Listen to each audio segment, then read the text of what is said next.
Alô, alô. Gente, boa tarde a todos. Vamos fazer uma prece para a gente iniciar a nossa palestrinha de hoje. Vamos fechar os olhos, elevar o nosso pensamento a Deus, nosso Pai. Mentalizar Jesus, nosso amado Mestre. Pedir que a espiritualidade aproveite o momento que estamos aqui em preces, desligando o nosso pensamento das preocupações do dia a dia, tentando incutir novas ideias, assimilar novos ensinamentos. Que a espiritualidade aproveite esse momento para cuidar de nós, nos preparar para o passe que encerra as atividades da nossa casa e prepara o nosso corpo físico e espiritual para o tratamento que será feito na Câmara de Passes depois da nossa palestra. Vamos elevar o pensamento a Deus, na prece que Jesus nos ensinou a orar, para que nós possamos fazer uma conexão com o nosso Criador, o nosso Pai Celestial, e aproveitar esses momentos para nos prepararmos para o encontro com Deus, nesta casa, através dos bons espíritos que vão auxiliar em nossas necessidades físicas, espirituais e emocionais. Pai nosso que estais nos céus, santificado seja o vosso nome, venha a nós o vosso reino, seja feita a vossa vontade, assim na terra como nos céus. O pão nosso de cada dia dai-nos hoje, perdoa as nossas dívidas, assim como nós perdoamos os nossos devedores, e não nos deixe cair em tentação, mas livra-nos de todo mal, que assim seja. Nós temos uma proposta de estudar com vocês o Livro dos Espíritos, e hoje nós temos um tema muito interessante, que é as doenças mentais, as psicopatias, encaradas pela doutrina espírita como doença da alma.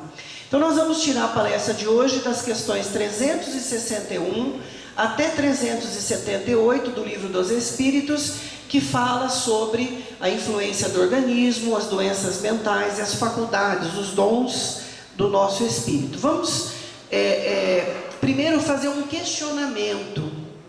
Vamos prestar atenção no questionamento que nós estamos trazendo neste momento. Acompanhem comigo. A medicina comprovou que as doenças mentais têm causas genéticas, familiares.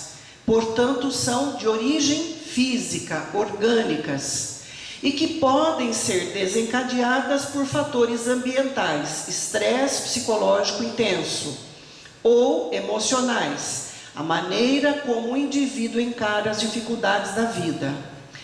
Aí nós perguntamos, qual a participação da nossa alma nessas enfermidades? Qual a possibilidade de cura através do tratamento espiritual? Qual o alcance dos medicamentos terrenos? Essa pergunta é muito importante, porque nós temos muitas pessoas que vão buscar ajuda espiritual para doenças mentais, seja esquizofrenia, seja depressão, seja síndrome do pânico, ou qualquer outra doença, transtorno bipolar e tudo mais que existe aí de doenças mentais.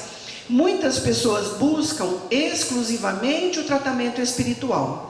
Nós temos alguns irmãos de outras igrejas que às vezes recebem orientação de que essas doenças são apenas influências demoníacas e que a pessoa não precisa do tratamento médico ou psicológico, que basta a fé em Jesus e o tratamento espiritual para que a pessoa se cure, e muitas pessoas abandonam o tratamento. Então a proposta da nossa palestra de hoje é poder, junto com vocês, pensar o quanto as doenças mentais são espirituais e o quanto são físicas, o quanto podem estar relacionadas ao nosso emocional e qual a melhor forma de abordarmos o tratamento desses doentes. Então, nós vamos deixar essas perguntas. No final da palestra, nós repetimos esse slide e vamos ver se nós respondemos as questões que estamos fazendo aí. Vamos primeiro procurar no Livro dos Espíritos, o que os Espíritos dizem a respeito disso para nós. As faculdades morais, quando a gente fala em faculdades, são as aptidões, as capacidades nossas, né? As faculdades, tanto morais como intelectuais, pertencem à alma, não pertencem ao corpo.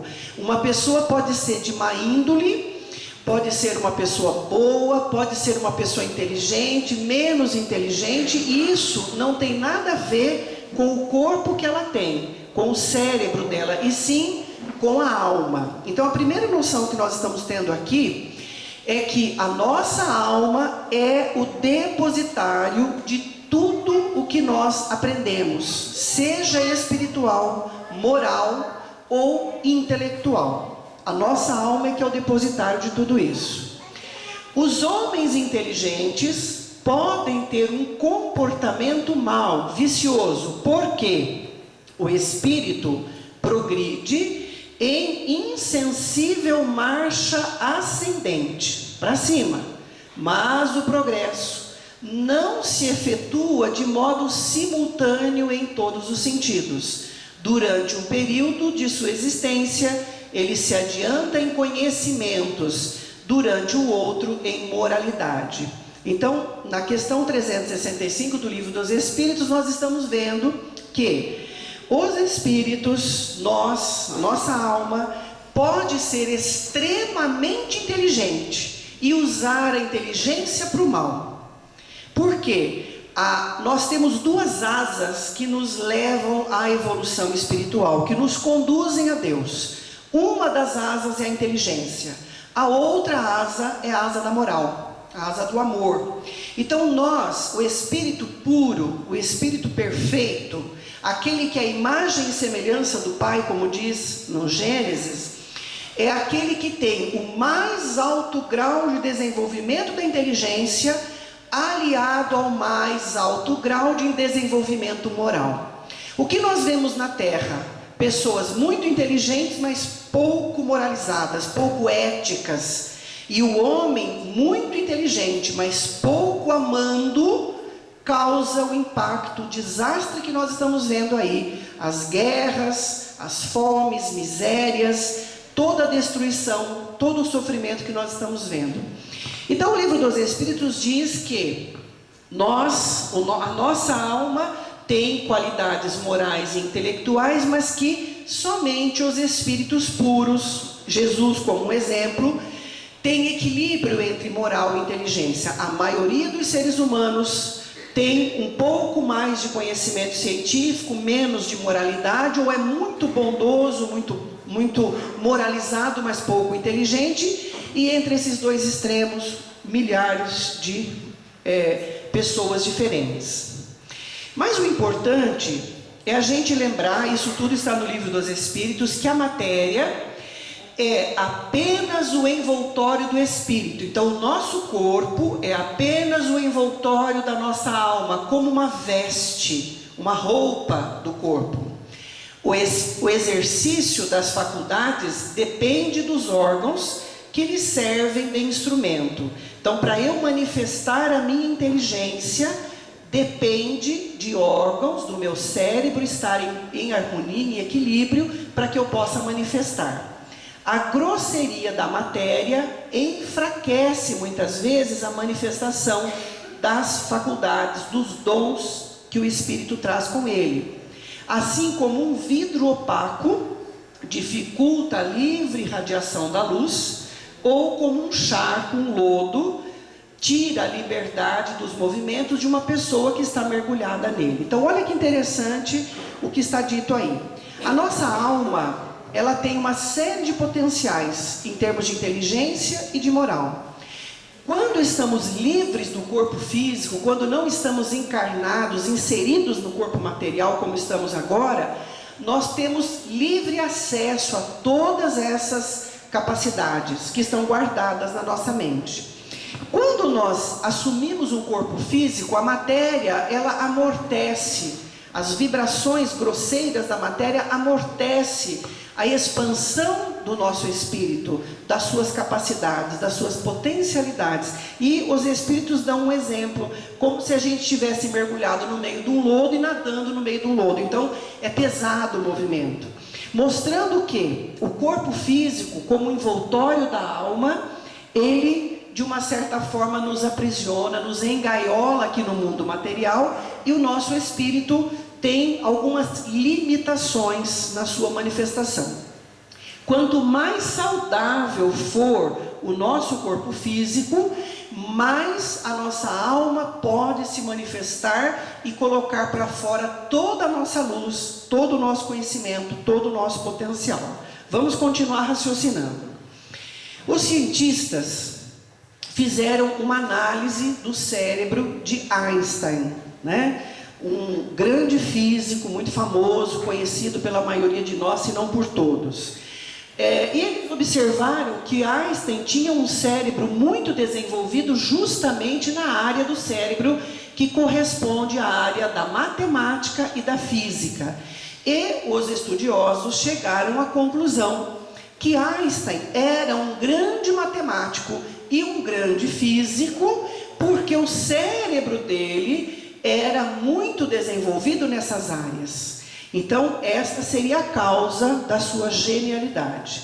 No Livro dos Espíritos, entre as questões 367 e 370, está escrito assim: o exercício das faculdades do espírito depende dos órgãos que lhe servem de instrumento. Então, para o Einstein manifestar a sua inteligência, ele precisava de um cérebro que pudesse estar à altura dos seus conhecimentos científicos para ele manifestar na Terra esses conhecimentos. O desenvolvimento e a perfeição desses órgãos determinarão a qualidade da manifestação desses conhecimentos, dessas faculdades. Como a excelência de um trabalho está subordinado à da ferramenta própria à sua execução. Essas faculdades é que impulsionam o desenvolvimento dos órgãos e não o contrário. Então, vamos entender o que está dito aí. Para a gente traduzir de uma forma mais simples, o que os espíritos quiseram dizer, eles dizem o seguinte: imagina que Dona Vilma é uma pianista.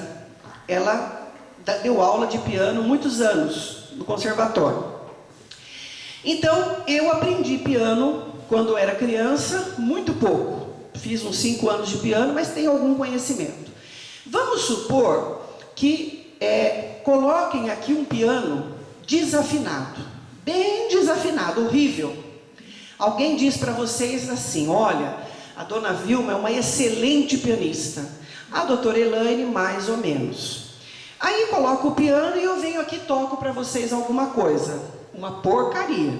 E vocês falam: nossa, de fato a Elaine toca mal, mas coitada, né? Vamos ter dó dela, deixa pra lá. Mas a Dona Vilma vai tocar bonito, porque ela é uma pianista muito famosa. Quando a Dona Vilma senta e pega um piano desafinado, o que vai acontecer com a música que ela vai tocar? Vai ser uma porcaria também, certo? Aí as pessoas falam: nossa, mas falaram tanto que a Dona Vilma era uma ótima pianista, mais que porcaria que ela tocou tão mal como a doutora Elaine, que falaram que é uma péssima pianista. Qual que é o problema? Não está na pianista, está no piano. Deu para entender? Para isso, nós vamos usar agora esse raciocínio para entender o que está dito aqui. Einstein era um homem muito inteligente, um grande físico, um grande matemático, mas que não construiu todo esse conhecimento de física e matemática numa única existência. A doutrina espírita afirma que todos nós, sem exceção, fomos criados por Deus simples e ignorantes, e que tivemos a oportunidade de nascer e renascer inúmeras vezes, ter várias existências físicas, materiais, várias vidas materiais. E que nessa caminhada o nosso espírito foi se desenvolvendo, moral e intelectualmente. Por isso que nós somos tão diferentes. Cada um foi na velocidade que conseguiu e está no momento presente com maior ou menor desenvolvimento moral e intelectual. Por isso nós somos tão diferentes. Mas quando atingirmos o ápice da evolução, quando a nossa alma não precisar mais reencarnar, quando atingirmos o estado de espírito puro, exemplo, Jesus, teremos chegado ao ápice do conhecimento moral e intelectual e não vamos precisar mais renascer em mundos materiais. Einstein, por essa visão, era um espírito que já vinha de uma longa jornada de estudos em matemática e física e desenvolveu uma grande capacidade, um grande conhecimento. Quando ele ia nascer, para que ele manifestasse esse conhecimento para nós e fosse o físico que ele foi e trouxesse as novidades que para nós eram novidades, ele precisava de um cérebro capacitado a captar, a transmitir tudo aquilo que ele tinha para ensinar. Então deram um piano para ele muito caprichado no setor do cérebro que cuida dessas habilidades, matemática e física.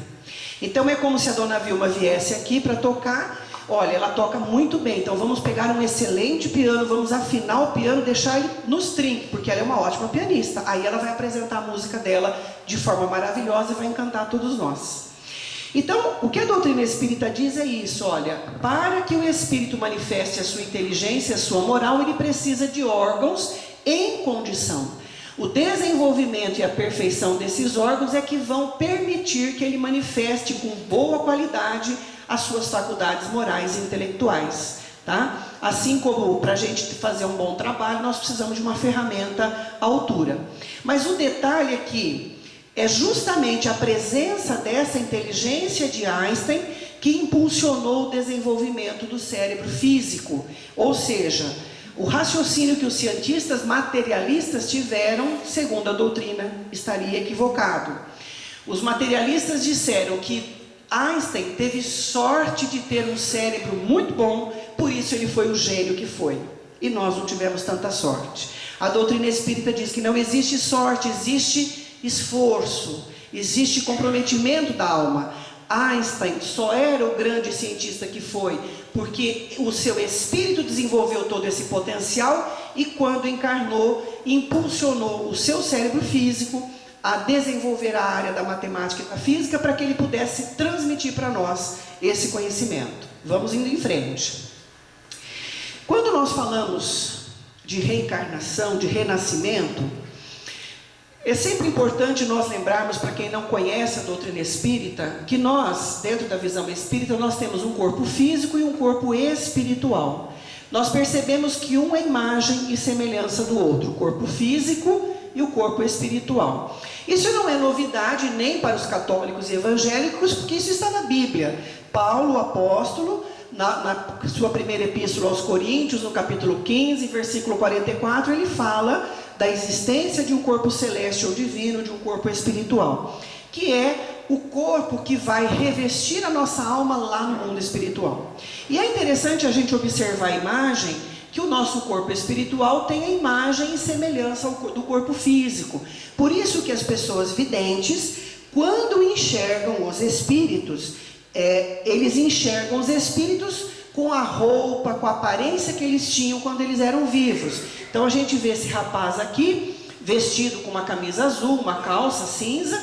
Se ele desencarnasse, se ele viesse a falecer, no mundo espiritual, um vidente o veria exatamente dessa forma e o descreveria para a sua família, e a sua família falasse: nossa, é meu filho, é meu irmão, ele era assim mesmo, etc, etc. Quando nós vivemos a nossa existência terrena, tudo o que nós fazemos aqui na Terra, os vícios, os sentimentos que nós nutrimos, tanto os sentimentos bons como ruins, os pensamentos, as atitudes, bebida, álcool, excesso de alimentação, enfim, todos os nossos comportamentos, nós vamos agredindo, se eles não forem bons, o nosso corpo físico, mas deixamos marcas no nosso corpo espiritual. O nosso corpo espiritual é o envoltório da alma. Quando nós morremos, quando o nosso espírito vai para o mundo espiritual, ele carrega com ele as marcas de tudo aquilo que nós fizemos de bom ou de ruim na vida que acabamos de deixar. O problema é que esse corpo espiritual, ele é o molde que vai ser usado para a formação do novo corpo na outra existência. Então, as marcas que nós deixamos, os desequilíbrios que nós levamos conosco, eles permanecem no mundo espiritual como se fossem marcas, manchas, vamos dizer assim, no nosso corpo espiritual. E ao reencarnar, nós transferimos esses danos, essas deficiências para a matéria que está em formação. Vamos voltar para Einstein. Einstein, tendo um cérebro extremamente desenvolvido no campo da matemática, todos os conhecimentos que ele adquiriu na física e matemática ficaram reservados no seu cérebro, do seu corpo espiritual, do seu espírito. Quando ele vai renascer nessa encarnação, o seu corpo espiritual, na área do cérebro, está carregado de informações que ele transmite para o reservatório dessa matéria, que é o cérebro do corpo físico atual. E o cérebro fica hipertrofiado, fica hiperdesenvolvido na área da física. Como nós falamos do Einstein transmitindo uma coisa boa, quantas vezes nós podemos estar transmitindo coisas ruins para o nosso corpo novo, recém-chegado, recém-formado, pelas imperfeições dos nossos comportamentos e sentimentos. Aí nós vamos entrar então na doença mental propriamente dita. Na questão 371 a 374, os espíritos abordam o tema do retardo mental, idiotismo. Antigamente as pessoas usavam o termo cretino, né? Uma pessoa cretina, uma pessoa idiota, no tempo antigo era a pessoa retardada mental. Hoje a gente usa cretino e idiota banalizando as palavras para xingar os outros, né? Mas o significado de idiota e cretino é o retardo mental. Por que que uma pessoa nasce com retardo mental? Ou por que que ela desenvolve uma doença mental? Então vamos tentar entender. No livro dos Espíritos, nós aprendemos que no idiotismo, no retardo mental, o espírito encarnado, renascido, geralmente é muito inteligente, mas usou a inteligência de forma inadequada em outras vidas, causando males a muitas pessoas. Renasce agora, aprisionado num corpo cujo cérebro enfermo não permite que se manifeste toda a sua inteligência, para evitar queda nos mesmos erros cometidos anteriormente. É uma dura expiação, mas há casos em que se trata de prova, para a superação de desafios para o espírito e para a família. Vamos parar para pensar, porque tem muita coisa importante aí. Então nós entendemos que uma pessoa que é extremamente inteligente, mas usa sua inteligência para o mal, numa outra encarnação, ela pode vir a nascer privado da possibilidade de manifestar a sua inteligência. Então é como aquele pianista excelente que recebe um piano desafinado, e ele não vai conseguir tocar uma música bonita porque o piano dele é desafinado. Então a doença mental é mais ou menos assim. O espírito que usou a inteligência para o mal reencarna e recebe um cérebro que tem um dano que não permite que o espírito consiga manifestar a sua inteligência, mas que ainda não está moralizada. Esse é o grande problema. Conhecimento científico, inteligência sem moral, vira tragédia, vira dor e sofrimento na vida alheia. Então a providência divina, por caridade, impede que esse espírito manifeste a sua inteligência, que ainda não foi aprimorada pelo amor, para que ele não prejudique mais ninguém e nem a si mesmo, porque todo mal que fazemos para os outros é mal que fazemos a nós mesmos. Então, essa pessoa tem um espírito inteligente, mas um cérebro doente. Geralmente é assim que acontece. Nós vimos aqui que a maior parte desses casos são expiações, ou seja, o espírito está sofrendo as consequências dos erros que ele cometeu em outras vidas. Mas há casos que se trata de prova. Então, não é toda pessoa que tem um filho doente mental, toda pessoa que tem um filho retardado mental, que vai sair daqui e falar assim: nossa, então meu filho foi mal na outra encarnação e agora ele está sofrendo uma privação da inteligência para que ele não prejudique mais as pessoas. Mas meu filho é tão bom, meu filho é tão amoroso, é tão querido, é tão meigo. Eu não acredito nessa história. Preste atenção.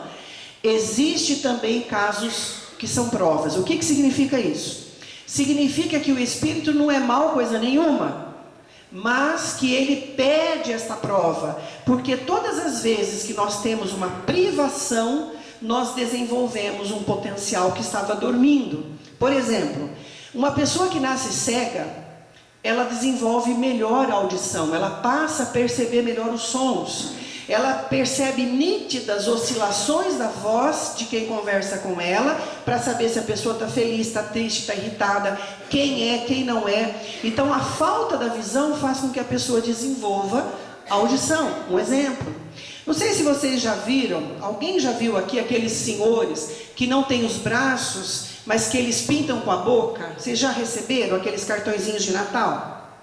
Eles não têm braços e pernas, e eles pintam quadros maravilhosos usando a boca.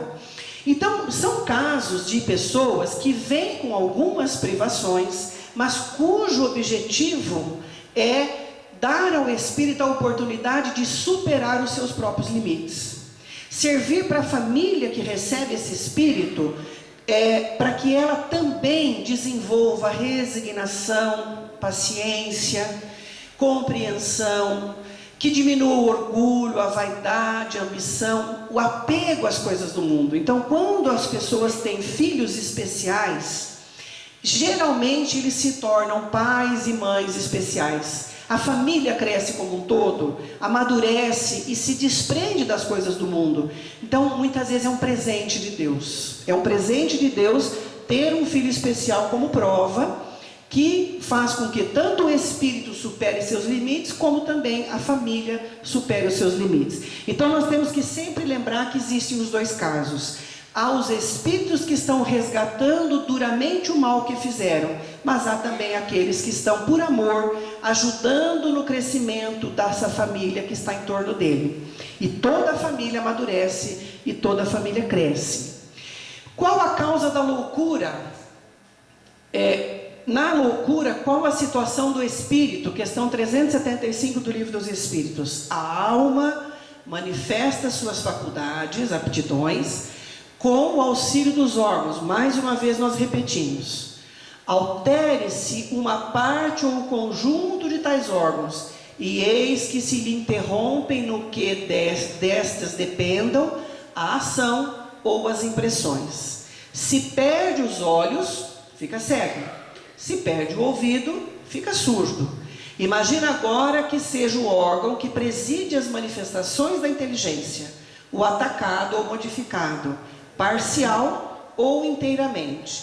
É fácil te será compreender que só tendo o espírito a seu serviço órgãos incompletos ou alterados, uma perturbação resultará de que ele, por si mesmo, no seu foro íntimo, tem perfeita consciência, mas cujo curso não está nas suas mãos deter. Então, mais uma vez, na questão 375, nós observamos, quem estuda o Livro dos Espíritos, observa que Allan Kardec codificou a doutrina, ele pergunta de forma repetitiva, usando caminhos alternativos para ter certeza da informação que ele está recebendo, para ver se ele entendeu certo. Mais uma vez, aqui nós estamos recebendo a informação, de novo, de que a doença mental, geralmente o espírito é um espírito lúcido e inteligente, mas que recebeu um corpo físico danificado, um cérebro físico danificado, como expiação para os seus crimes, para os seus erros. Castigo? Não. Oportunidade de repensar os talentos da vida. Não é castigo. Deus não castiga ninguém. Vamos lembrar aqui um caso descrito como sendo de um advogado, um grande advogado, um homem extremamente inteligente, com uma eloquência, com uma oratória extraordinária, que convencia a todos e a qualquer um de que ele estava dizendo a verdade. E esse advogado era conhecido no meio jurídico como o grande cabeça. Era assim que o pessoal chamava ele, o grande cabeça. Porque ele, qualquer advogado, promotor que tivesse alguma causa contra ele, contra algum cliente dele, já temia, porque sabia que ele tinha um ardil para falar, para convencer, ele era de uma inteligência muito sagaz, que era muito difícil ganhar uma causa onde esse advogado estava inserido. Acontece que esse advogado nem sempre estava do lado da justiça, ele pendia para o lado de quem ele fosse ganhar mais dinheiro. Então ele usava toda a sua inteligência a seu próprio favor, a seu benefício, esquecendo completamente as consequências espirituais dos seus erros. Essa história é de um dos livros de Irmão X, eu não me lembro qual deles é agora, onde ele conta que na outra encarnação, esse advogado conhecido como Grande Cabeça, entra numa casa de repouso, numa cadeira de rodas, e ele tinha uma cabeça enorme, aquelas crianças que nascem com hidrocefalia. Talvez vocês já tenham visto algum caso em que o líquido que circula dentro do cérebro não consegue ser esvaziado adequadamente, as válvulas não funcionam e a cabeça vai ficando cada vez mais deformada, e muitas vezes essas crianças não têm muito tempo de vida. Então ele reencarna como uma criança com uma imensa hidrocefalia, uma cabeça grande. Então ele era um grande cabeça, mas usou a inteligência para o mal. Então é exatamente isso que está sendo dito aqui mais uma vez. Então, Kardec confirma: desorganizado é sempre o corpo, não é o espírito? Sim. Mas convém não perder de vista que assim como o espírito atua sobre a matéria, também a matéria acaba causando alguma influência sobre ele dentro de certos limites. E pode acontecer impressionar-se o espírito temporariamente com a alteração dos órgãos pelos quais se manifesta e recebe as impressões. Se a doença mental durar muito tempo, pode ser que a repetição dos mesmos atos acabe por exercer sobre o espírito uma influência de que ele só se libertará depois da morte física. Então, quanto maior o tempo de doença mental, menos chance de recuperação para a pessoa. Muitas vezes só mesmo depois da própria desencarnação. Depois da morte, o espírito que permaneceu alienado mental por muito tempo, pode até ressentir-se durante algum período após a morte, até que se desligue totalmente todos os laços do corpo espiritual à sua matéria, como um homem que desperta de repente de um sono, e se ressente por algum tempo da perturbação em que estava no sono, quando a gente acorda meio confuso, sonado, sem muita certeza de tudo aquilo que a gente vivenciou. Até então nós estávamos falando da loucura e da doença mental, do retardo mental, de causas orgânicas, quando o cérebro está danificado, e entendemos o porquê disso. Agora nós vamos falar do caso da doença mental causada por influência de espíritos, pela obsessão. Na obsessão, que é um termo espírita, que quer dizer quando um espírito está perseguindo uma pessoa. Na obsessão, o indivíduo apresenta todas as características da loucura, mas o problema está na interferência de um outro espírito, o obsessor, o perseguidor, que interpõe as suas energias, os seus fluidos, entre o espírito da vítima e seu cérebro, de maneira a dificultar ou perturbar a ação do espírito sobre o seu próprio cérebro. O cérebro físico é saudável, diferente do que nós falamos até agora, mas pode até ser danificado se a obsessão se prolongar por muito tempo devido à intoxicação por fluidos doentios. Então, no caso da doença mental causada por espíritos, então veja, aqui nós já temos um raciocínio. Existem doenças mentais que são físicas, que são doenças do cérebro, quase sempre são casos de nascença. As pessoas que foram sempre normais e de repente apresentam alguma alteração comportamental, pode estar relacionado à influência espiritual. Eu sempre falo pode, porque a gente nunca pode garantir que é exclusivamente isso. Tem que sempre haver um plano B nas falas da gente.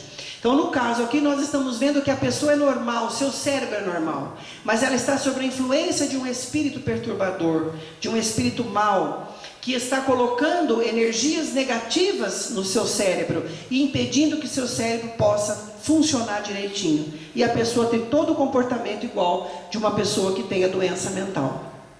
Como a gente difere a pessoa que tem uma doença mental de causa física, orgânica, do próprio cérebro, daquela que tem uma doença mental por problema espiritual.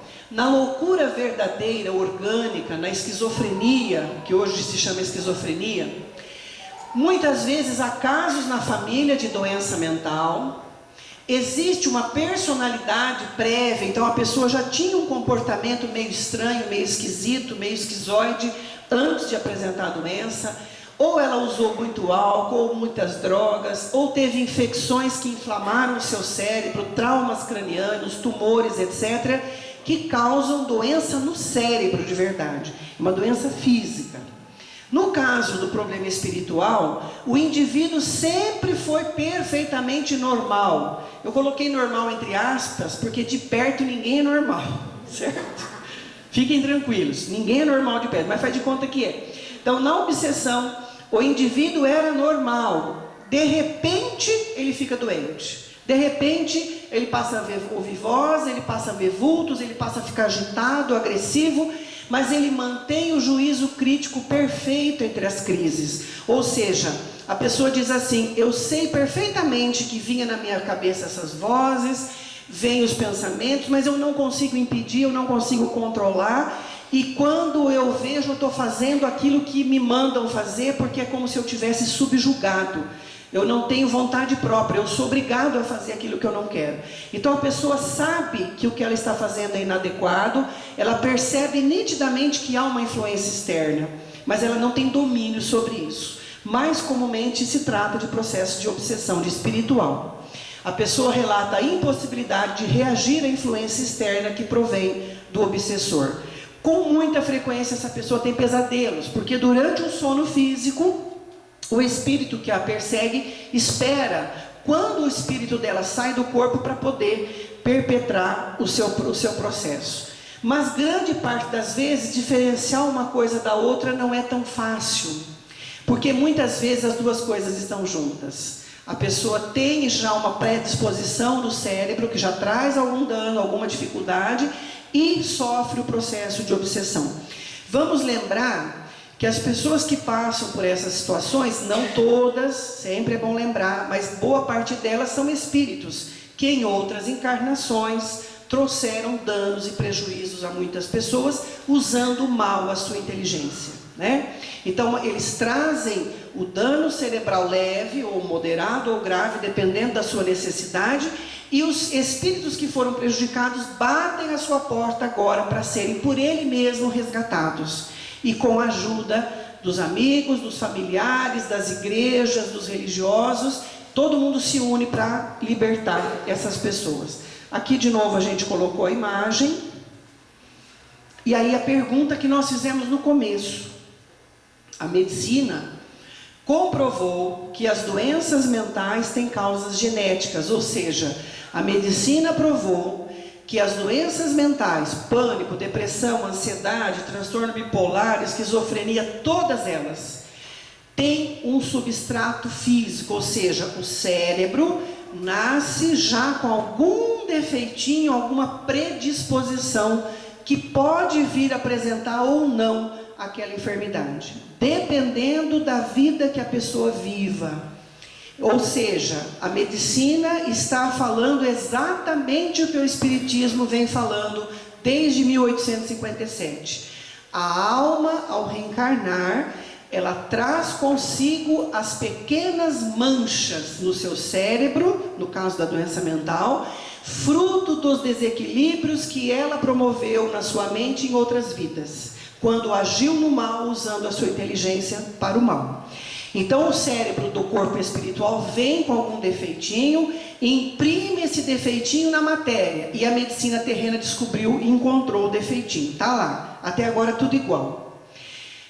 Essas doenças que têm uma tendência orgânica podem ser desencadeadas por fatores ambientais, ambientes onde há grande quantidade de estresse. Então famílias desestruturadas, famílias onde não há amor, respeito, carinho, onde tem muita briga, onde tem alcoolismo, onde tem drogas, mas pode também não ter nada disso, porque não é uma coisa só, é sempre multifatorial. Pode ser um estresse profissional, pode ser um estresse no relacionamento afetivo, mas geralmente tem um fator desencadeante que é um estresse psicológico grande. Ou fator emocional, a maneira como o indivíduo encara as dificuldades da vida. Então eu quero dizer para vocês o seguinte: aconteça o que acontecer, depende da gente, como a gente vê o que está acontecendo, para a gente ficar magoado ou não ficar magoado, com raiva ou não ficar com raiva. Vou dar um exemplo para vocês. Faz de conta que eu passo pela rua, eu tenho muita amizade aqui com o Carlos. De repente eu passo pelo Carlos e finjo que não vejo, vou reto. O Carlos pode olhar para mim e falar: nossa, a doutora Elaine não me viu. Será que ela está com algum problema? Parece que ela estava tão alienada, distraída, que ela passou por mim e nem me viu. Vou dar uma ligada para ela para ver se ela está bem. A mesma situação, passei pelo Carlos, não cumprimentei o Carlos. O Carlos pode falar assim: nossa, como a doutora Elaine é falsa. Lá no centro me abraça, me beija, me cumprimenta, diz que gosta de mim. Me vê na rua, finge que não viu. Ficou o quê? Com raiva, mágoa. Também da próxima vez que eu ver ela, eu vou virar a cara, né? E vou virar a cara para ela também. Nunca mais eu olho para a cara dela, nunca mais eu falo com ela. Ficou magoado. De repente, a mesma situação, eu passo pelo Carlos e não cumprimento ele. O Carlos fala assim: nossa, será que a doutora Elaine ficou chateada comigo? Porque aquele dia eu falei para ela isso, aquilo, aquele outro. Acho que ela não gostou que eu chamei a atenção dela sobre isso e sobre isso. Puxa vida, não devia ter falado. Olha, ela ficou magoada comigo, se sentiu culpado. Então vocês vejam que a mesma situação, que é eu passar pelo Carlos e não cumprimentá-lo, teve 3 interpretações. Se ele ficou magoado, ele adoece. Se ele se sente culpado, ele adoece. Se ele fala: nossa, acho que ela não me viu, ou aconteceu alguma coisa com ela que ela não me percebeu, sei lá, pronto, ele passa e não acontece nada. Então é importante nós entendermos isso. Não é o que acontece com a gente, mas é como a gente encara o que acontece com a gente. Porque fulano me abandonou, porque Beltrano me traiu, porque ciclano gritou comigo. Então a gente fica muito voltado ao que os outros fazem, e a gente interpreta isso sempre de uma forma negativa. A gente fala muito isso no diálogo fraterno, né? O pessoal que está passando pelo diálogo fraterno, quando a gente termina as consultas na sala, a gente fala: passa pelo bate-papo do diálogo fraterno, que às 4 horas tem um grupinho aí que já está passando por esse trabalho, e outros vão passar também. A gente fala sobre essas coisas, para a gente aprender a não ser uma folha ao vento, né? Nós aprendermos a receber o impacto que está de fora e simplesmente desviar, deixar passar. Parar de pegar o que não é nosso, né? A agressividade do outro, o desprezo do outro, o desamor do outro, a falta de educação do outro é do outro. Nós não temos que trazer para nós temos que filtrar as coisas que vêm de fora. O carro tem filtro de óleo, tem filtro de gasolina, para segurar as impurezas, para não danificar o motor. E o nosso filtro, onde é que está? O filtro que vai filtrar as impurezas que vêm das pessoas, porque as pessoas são imperfeitas, e elas falam coisas que nos ferem, que nos magoam, elas nos agridem de alguma forma com o seu comportamento. Nós temos que filtrar. Olha, isso é impureza, não vai entrar, é deles, não é meu, não me pertence. Nós temos que começar a treinar isso, a saber o que é nosso e o que é do outro, porque nós não modificamos as pessoas. Se eu, por exemplo, passei pelo Carlos e fingi que não vi de propósito e tentei humilhá-lo, e ele simplesmente fala: coitada, ela se acha, ela está pensando que ela é a última bolacha do pacote, coitada, né? Deus que acompanhe, que ela tome um tropicão lá na frente, quebra os dentes, né? Mentira, o Carlos não pensa essas coisas, não. O Carlos ia orar por mim e falar: que Deus abençoe essa mulher e que dê para ela muita luz e muita paz. Mas se a pessoa falar: coitada, ela está se achando, e vai embora, pronto, acabou o problema. Mas se ele ficar lá ruminando, porque ela vai ver, porque ela vai ver, porque ela me paga, porque não sei o quê, como é que nós vamos fazer? O Carlos vai ficar sempre à mercê dos outros, e é isso que somos nós. Nós dependemos dos outros nos tratarem bem para a gente ficar bem, falar bem da gente, para a gente ficar feliz, dizer que nos ama e provar que ama o tempo todo. Então nós ficamos sempre na mão do outro. Por isso que aqui está dito: olha, depende da maneira como a pessoa encara a vida e os problemas. Porque Jesus passou por tudo isso que nós estamos falando e muito mais, e seguiu em frente, né? E foi crucificado e ainda saiu abençoando os seus opositores, os seus inimigos. Nós não precisamos chegar a esse ponto, né? De ser crucificado também e sair abençoando, se nós não conseguimos fazer isso. Mas pelo menos essas magoazinhas vagabundas vamos deixando pelo caminho. Não vamos catar todo esse lixo e levar com a gente. Isso aí já dá para fazer. Qual a participação do Espírito nessas enfermidades? Agora que nós estamos no finalzinho da palestra, toda a responsabilidade é do Espírito. Pois se o Espírito é o Senhor das faculdades, da inteligência e da moral, quanto mais moralizado o Espírito, menos valor ele dá às coisas desse mundo. Então o Espírito vai ficar enfermo, de acordo com as situações, com o estresse que ele passar, psicoemocional, depende dos seus recursos espirituais. Quanto maior a sua capacidade de amar, menos ele adoece, mais ele compreende, mais ele tolera, mais ele tem paciência, mais ele perdoa, mais ele tem resignação e esperança. Então, quanto maior a nossa transformação moral, e nós temos o Evangelho de Jesus como modelo, menos enfermidade psicológica e mental nós teremos. Qual a possibilidade de cura com o tratamento espiritual? Parcial e não total. Porque nós vimos que a doença é multifatorial. Nós temos influências espirituais que o Espiritismo ajuda a resolver, a Igreja Evangélica ajuda, o católico ajuda, qualquer religião ajuda a afastar os maus espíritos. Mas nós temos doença na matéria, que precisa de ajuda do médico psiquiatra. Nós temos uma pessoa que tem que mudar sua maneira de encarar a vida, por isso precisa da ajuda do psicólogo, ou ajuda dos livros de autoajuda, dos estudos do Evangelho. É multifatorial, nós temos que receber amparo de todos os lados, cuidar do corpo, do espírito e também da nossa mente. Qual o alcance dos medicamentos terrenos? Também parcial. Os medicamentos da matéria vão cuidar da matéria. O centro cuida do espírito.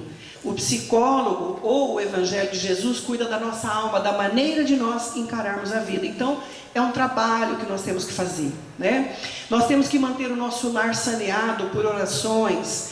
Os relacionamentos têm que estar de melhor qualidade, um ambiente de paz, de harmonia, equilíbrio que nós podemos criar. Então, a responsabilidade do espírito, ou seja, de nós todos, é efetivamente muito grande. Vale a pena buscar ajuda? Sempre vale a pena.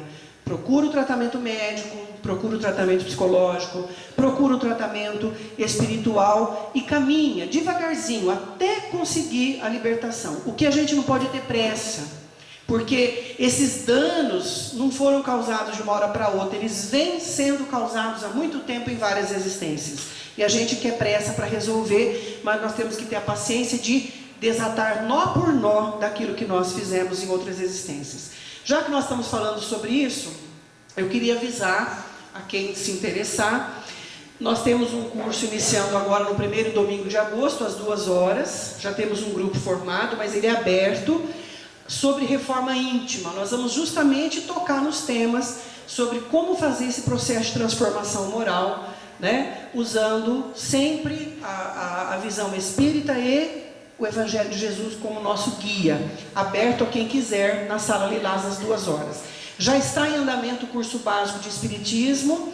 Nós vamos fazer uma alternância no 2º e 4º domingo do mês às 3 horas. Nós fazemos o curso básico de Espiritismo. No 1º e 3º, o mesmo grupo vai participar do curso de Mediunidade Passes.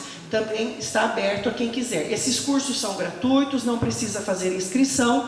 Quem quiser, no domingo, 1º domingo de agosto, é só entrar na Sala Lilás, que é a primeira porta aqui. O curso das 3 horas é na mesma Sala Lilás, é só chegar e entrar, não tem inscrição, não tem problema nenhum, tá bom? Vamos fazer o sorteio dos livros?